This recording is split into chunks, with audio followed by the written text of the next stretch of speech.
Welcome back, America. We're here with our good friend, General Jack Keane, retired four-star Army general, Fox News senior strategic analyst. Really, nobody better at this stuff.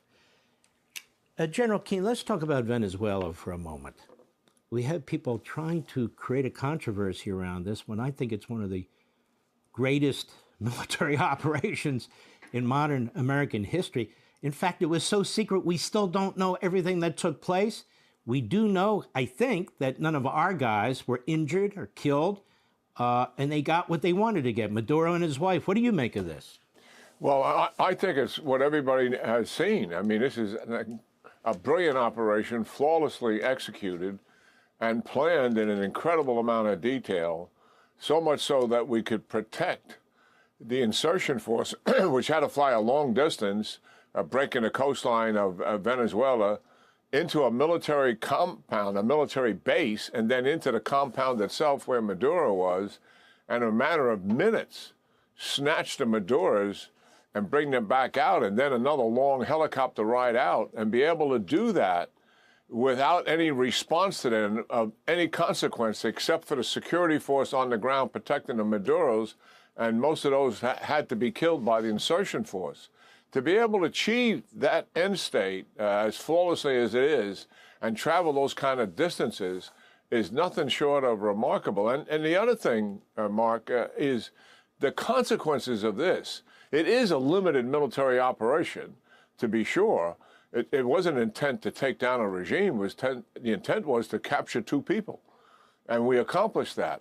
But the leverage and influence the United States has had as a result of this is really quite stunning. Well, first of all, we're working with the incumbent Maduro regime and bending them to our will. This is the vice president, who I understand is cooperating with the administration, and certainly her two thugs and killers, one the defense minister, the other the interior minister. These are the guys that own the guns and repress the people.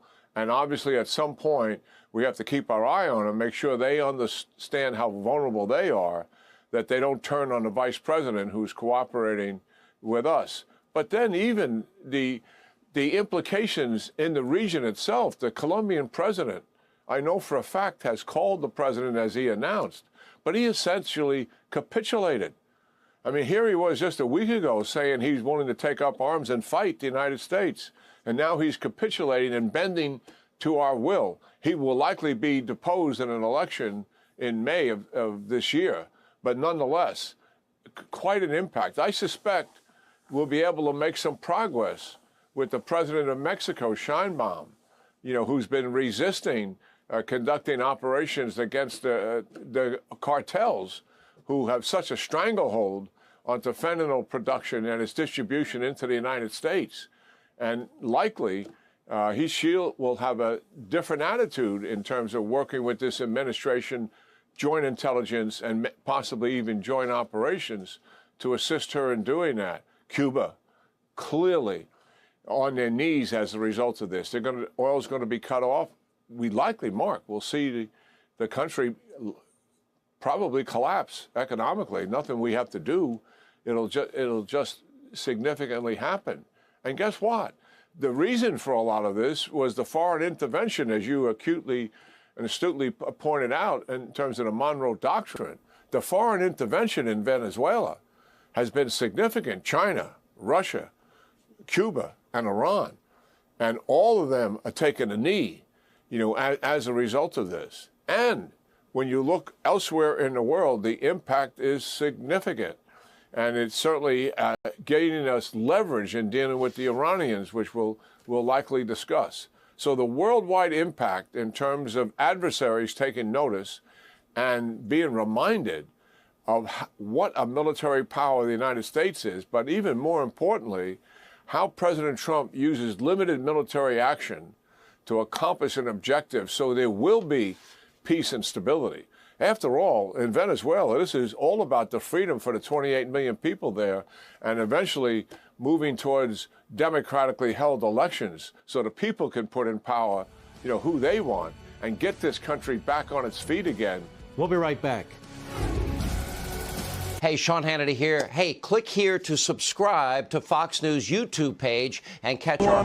हमसे तो इतना चिढ़े बैठे हैं कुछ लोग, बस इंतजार कर रहे हैं, कर कुछ नहीं पाएंगे।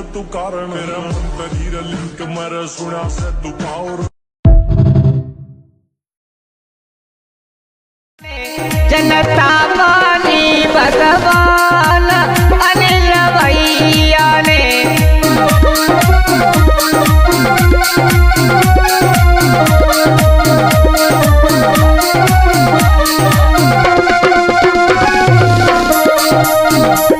और कहना है जनता जनार्दन से, भैया को भूल मत जाना, ये भाई बहुत काम